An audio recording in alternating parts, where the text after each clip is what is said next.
여호와께 예배하리라. 아멘. 지난 시간 포도원 노래에 대해서 보았는데 마지막 때에 하나님께서 당신의 백성을 어떻게 하실 것인지에 대한 것이고 주의 택한 백성은 주와 함께 승리하게 될 것임을 노래하고 있습니다. 그렇다면 이 일이 있기까지 어떻게 되는가 하는 것인데 그에 대한 답이 바로 7절서부터 11절입니다. 우선 7, 8절에서 말씀하시는 것은 하나님께서 이스라엘에게는 단 한 번도 자신의 대적들에게 했던 것처럼 가혹한 적이 없으셨다는 것입니다. 이스라엘이 하나님께 반역적인 불순종으로 일관하여 그들을 치셨으나 그의 백성을 친 자들을 치심받지 않으셨다는 것인데 이는 그들 역사 가운데서 알 수 있는 내용입니다. 예를 들면 하나님께서 홍해에서 애굽을 치신 것처럼 그렇게 이스라엘을 치신 적이 있느냐는 것입니다. 또한 이스라엘이 죽임을 당하였으나 그들을 죽인 자가 죽임을 당함과 같았겠느냐는 질문도 그러합니다. 예컨대 하나님께서 아수르인들을 멸하신 것처럼 그러한 죽임을 당한 적이 있느냐는 것입니다. 그들의 반역적인 불순종으로 비추어 보면 100번, 1000번 멸망당하는 것이 마땅하나 하나님께서 오래 참으셨고 거듭거듭 돌이킬 기회를 주셨고 마침내 그들을 징벌하실 때에도 언제나 제한을 두셨습니다. 8절에서 말씀하시는 건 역시 그러합니다. 그들은 멸망당하는 것이 마땅하나 그들에게 주어진 것은 흩어지는 것이었습니다.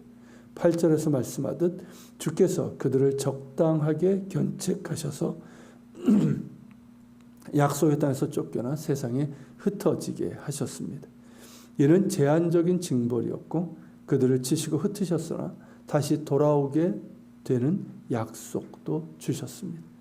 그 약속대로 바벨론에서 돌아오게 하셨고 근대에 이르러서는 전 세계에 흩어졌던 이스라엘 사람들이 그들의 땅으로 다시 돌아오는 일이 이루어지고 있습니다.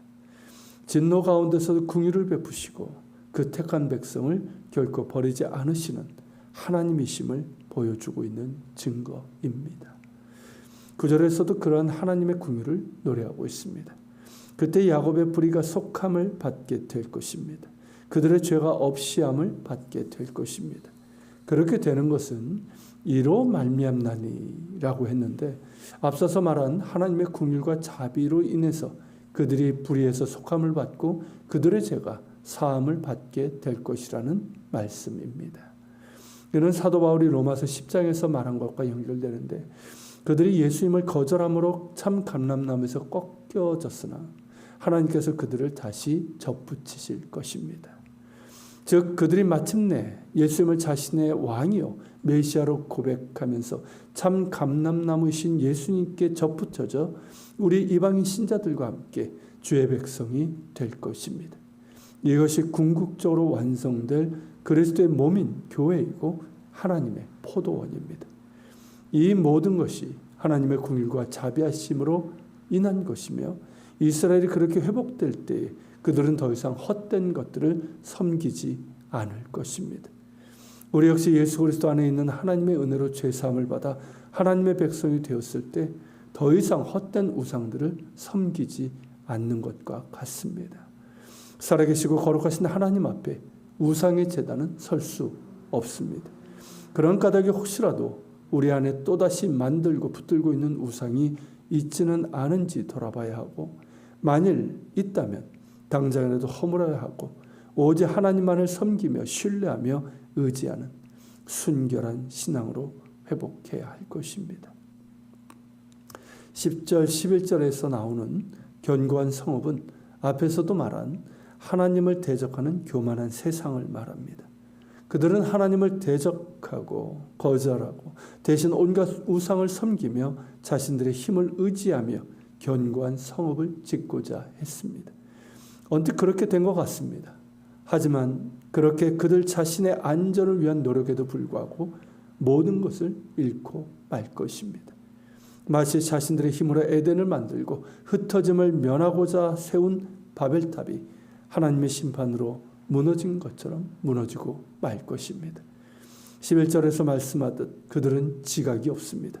즉 분별력이 없습니다. 참 하나님을 아는 지식도 없고 무엇이 참 진리이며 생명의 길인지도 알지 못합니다. 그 무지는 교만으로 이어지고 온갖 악행으로 땅을 더럽힙니다. 그들 스스로 하나님의 긍휼을 거절하고 죄인을 향해 베푸신 은혜마저 받을 수 없는 지경에 이르고 맙니다. 결국 준엄한 심판 아래 놓이게 될 것입니다. 안타까운 일입니다. 마지막 단락인 12절 13절은 두 개의 그날에 있을 일들을 예언하고 있습니다. 첫 번째는 하나님께서 이스라엘 자손을 하나하나 모으실 것이라는 것이고, 두 번째는 큰 나팔이 불 때에 열방 가운데 남은 자들이 하나님께 나와 예배하게 될 것이라는 예언입니다. 이는 그 택한 백성을 버리지 아니시고 다시 회복시키시는 하나님의 열심이 결실을 맺을 것임을 뜻합니다.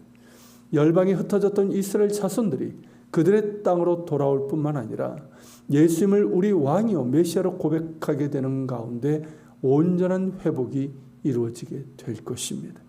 예수님을 영접하여 다시 하나님의 백성으로 회복된 이스라엘 자손과 함께 열방 가운데 택함받은 이방인들이 함께 하나님께 나아가 예배하게 될 것입니다. 사도 바울이 에베소서 2장에서 성령의 말하게 하심에 따라 증거한 예수 그리스도 안에서 유대인과 이방인이 한 세 사람을 이루어 한 성령 안에서 한 분 하나님께 나아가는 성전을 이루는 것으로 그 가슴 뛰는 일이 마침내 이루어질 것이라는 예언입니다. 그렇게 될 것입니다. 이미 그러한 일들이 이루어지고 있습니다.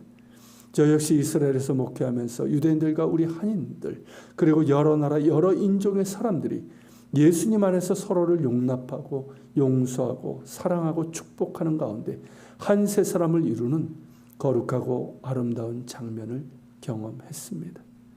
여러분들에게는 어떨지 모르겠지만 정말 눈물이 날 정도로 아름답고 가슴 뜨겁게 하는 자리였습니다. 이 일이 어떻게 가능할까요? 오직 하나님의 은혜로 된 것입니다. 당신의 백성을 향한 하나님의 열심이 이를 가능하게 하셨고 장차 온전히 이루실 것입니다.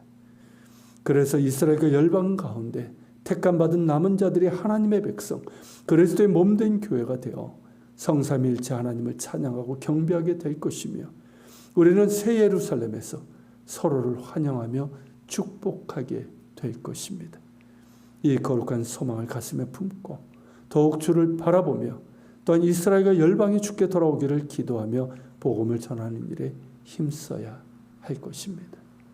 기도합시다.